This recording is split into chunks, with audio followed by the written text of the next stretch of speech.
옛날 심성이 착한 김영감 부부가 살고 있었다. 김영감은 약초를 캐서 살아가고 있었다. 어느 날 김영감이 약초를 캐러 산으로 갔는데 파란 새가 자꾸 김영감의 머리 위에서 맴돌았다. 아이고 이놈, 어찌해서 가지 않고 내 머리 위에서 빙빙 도는 게냐? 하며 김영감은 신기해했다. 그런데 갑자기 파란 새가 산속으로 날아갔다. 김영감은 그 파란 새를 따라가기 시작했다. 새는 아주 천천히 날아갔다.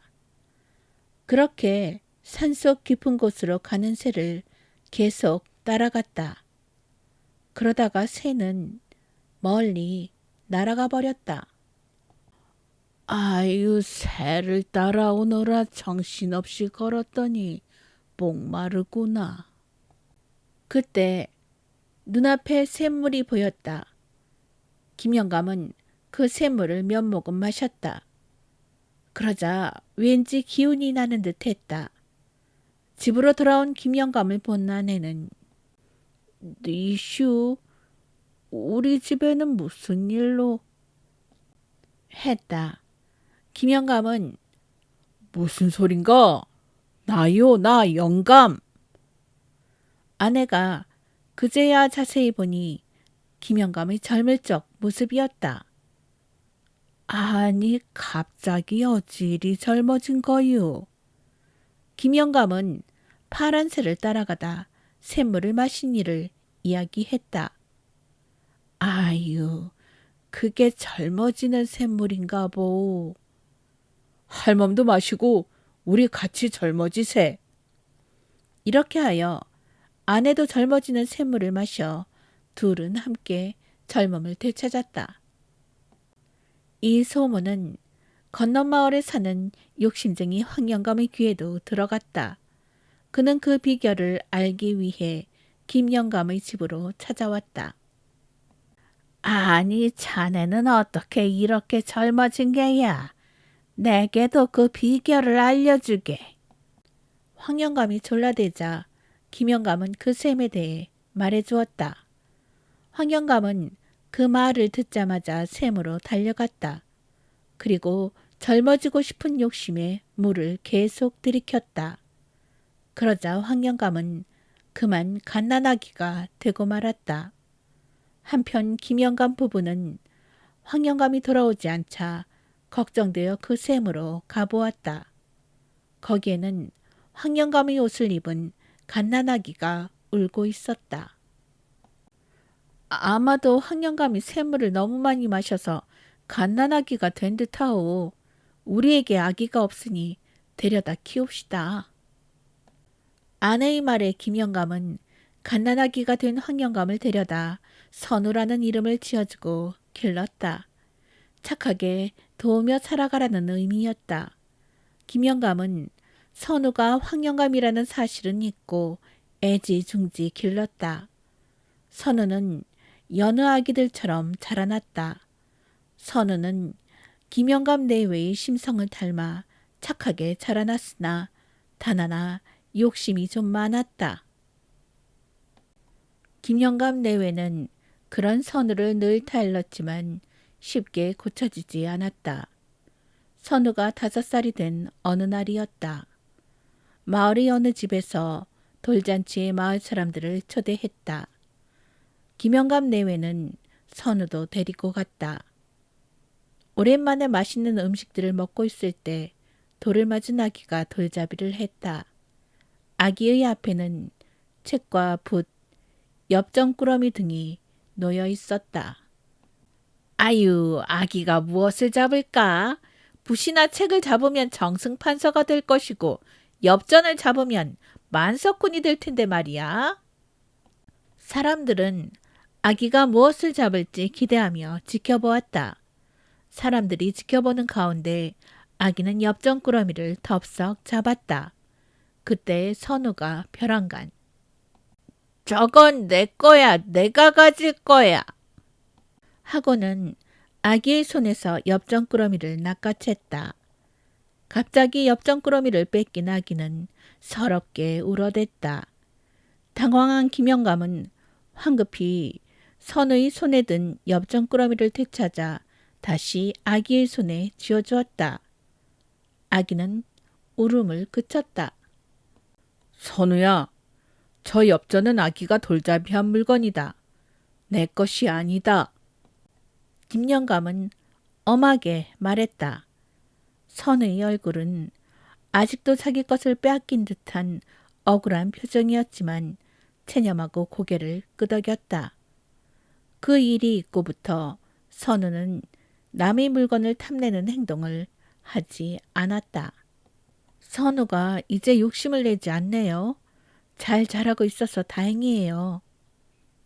아내가 말했다. 그러게 말이요. 저렇게 착하게 자라주니 정말 마음이 놓이는구려. 선우의 나이는 어느덧 15살이 되었다. 그의 장마에는 유난히 비가 많이 내렸다. 마을 중간에는 강이 흐르고 강에는 다리가 놓여 있었다. 어느 날 억수같이 비가 내렸다. 밤새 쏟아지는 빗소리에 잠을 잘 수도 없었다. 자다가 깨다가를 반복하다 날이 밝았다. 아침이 되어도 비는 그칠 줄을 몰랐다. 선우는 걱정스러운 마음에 마을 강가로 나가보았다. 거친 황토물이 강을 가득 채우고 있었다. 비가 이렇게 계속 내린다면 다리에도 물이 넘칠 것 같았다. 빗속에서 선우는 마을 청년들과 함께 모래주머니를 만들어 강둑에 쌓았다. 혹시라도 강이 넘칠 것에 대비하는 것이다. 비는 계속 퍼부어댔다. 한나절이 못 되어 강물은 모래주머니를 쌓아놓은 강둑을 넘실거리더니 결국 강물이 넘쳤다. 마을에 물이 드는 것은 시간 문제였다. 선우는 집으로 뛰어갔다.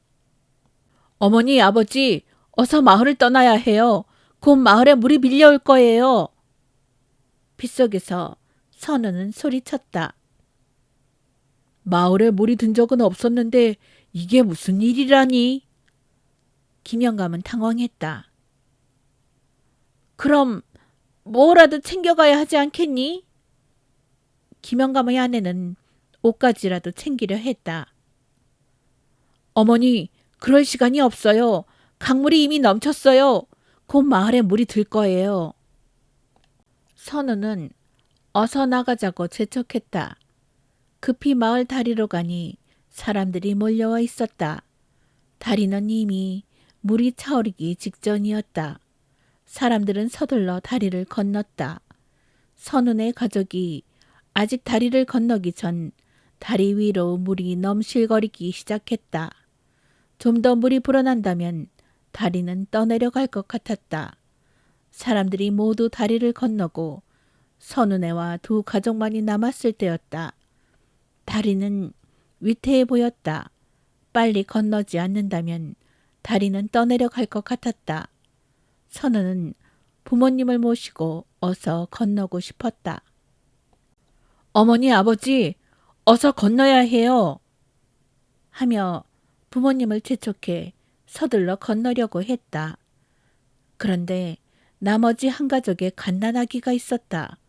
선우는 잠시 멈칫했다. 내가 우선이라는 생각과 갓난아기가 있는 가족이 먼저라는 생각이 부딪혔다. 선우는 항상 다른 사람을 먼저 배려해야 한다는 평소의 김영감의 가르침을 떠올렸다. 하지만 이런 급박한 상황에 그래야 하는지 갈등이 생겼다. 내가 먼저라는 생각이 솟구쳤지만 선우는 갓난아기가 있는 가족을 먼저 가도록 했다. 그래서 갓난아기가 있는 가족이 앞서가고 선우네가 뒤따라 가게 되었다. 갓난아기가 있는 가족이 다리 중간쯤 이르렀을 때 그만 다리가 물살에 휩쓸려 갔다. 갓난아기가 있는 가족은 물살에 속수무책으로 휩쓸렸다. 순식간이었다. 선우가 구하기에는 이미 늦었다. 선우는 어머니 아버지를 부축해 이미 강처럼 변한 마을로 다시 향했다. 물은 무릎까지 차 있었다. 산으로 가자. 김영감은 십수년 전 젊어지는 샘물을 마셨던 산으로 향했다. 물은 계속 불어났다. 산허리에 도착했을 때 이미 마을은 지붕 아래까지 물이 잠겼다. 김영감이 오래전 샘물이 있었던 자리까지 갔을 때 샘은 보이지 않고 작은 동굴이 생겨나 있었다. 가족은 동굴로 들어갔다. 선우는 얼핏 욕심 많았던 한 영감의 모습이 떠올랐다. 샘물을 마시러 산길을 헐레벌떡 오르던 것도 얼핏 떠올랐다. 하지만 더 이상 생각나지 않았다. 어머니, 아버지, 저는 누구였을까요? 한숨 돌린 김영감은 네가 누구냐니? 넌 내 아들 선우일 뿐이다. 착하게 자라줘서 고맙다. 라고 말했다. 동굴에서 하룻밤을 보내자 비는 그쳤다. 마을에 물이 빠지자 선우는 집으로 돌아가 집을 다시 수리하고 정리했다. 그 이후 김영감 내외를 모시고 자신보다 다른 사람을 먼저 배려하는 사람으로 살아가다 생을 마쳤다.